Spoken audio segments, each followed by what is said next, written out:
That you had like a picture perfect drop catch the first day. I'd never tried one. I mean, I always knew I could jump. You know, I mean, I used to be able to dunk pretty easy, so I knew jumping wasn't gonna be the problem. But we went in and we went to practice, and I did like two, and I was like, "There's your move," because I was just getting such elevation, and I could. I mean, at the time, I could jump and like literally get close to a guy and then spring off of him. You know, 6 feet in the air, and he's like, "That's your move." At what point did you realize that you had like a picture perfect when you were growing up? I'm going to be honest, because there's a lot of things that come with what I'm about to say as a black man, but I would be lying if I didn't say that Hulk Hogan was the reason that I started watching wrestling when I was a kid. He was, 100%. Now, obviously, things have changed since then, and there's a lot of different stances on that now, but that transitioned to Bret Hart really fast. Like, I loved Bret Hart. Then after Bret Hart, my buddy showed me a VHS tape of Halloween Havoc 98, Eddie vs. Ray. Oh, wow. And it blew my mind. I'd never seen anything like this before in my life. So from that day forward, Rey Mysterio was the reason I watched WCW. He's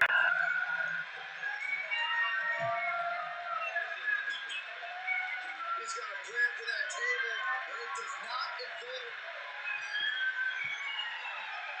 You just feel like this match may be about to reach its finish. Feel like we're about to see a car crash.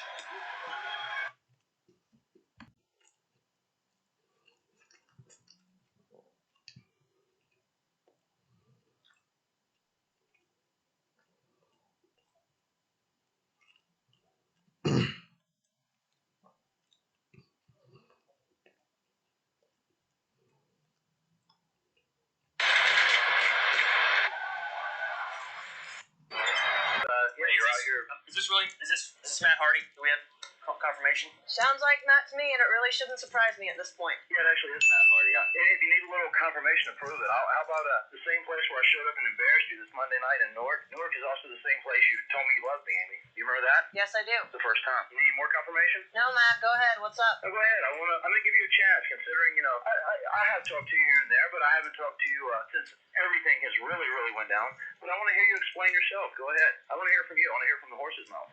What would you like to know, Matt? Because as I know, I'm sure you've been listening to this entire show. Because if it's online, it's on in your house. I know that much. Well, the first thing I want to say is how did it feel to see me Monday? I don't know if it was so much seeing you that I didn't like, but I didn't really like seeing you blindside my boyfriend and attack him. But that was awfully sweet of you. Well, if you thought that was sweet of me, believe me, your life is only starting to become miserable. Hey, Amy, this is Matt Hardy. The question I'd like to ask you is, you're out here Himself out when he went to pick me up and he put me down. I thought, he's never sold like this for anyone. Then he picked me up and I flipped behind him, spun him and hit him. I was mad at the time, but looking back, when you take the diamond cutter, you just go dead. He's waddling a little bit and I cover him. After I waited 20 seconds or so, I'm not letting her cover me, kicks out right away. Finally laid my arm over him. 1, 2, and he kicked out as opposed to 1, 2.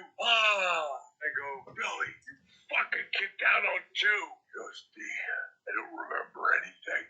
Here's when I was younger, retaliate, motherfucker. please, Patrick. look out!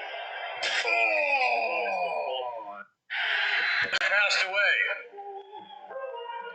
Eddie was in the prime of his life, 38 years old, the prime of his career. So tonight, we celebrate the life of Eddie Guerrero. Awesome. Eddie Guerrero loved this business. He loved it. He had a passion for it like no one else. Eddie loved to perform. More than anything else, whether he was booed or whether he was cheered, he loved to perform for all of you.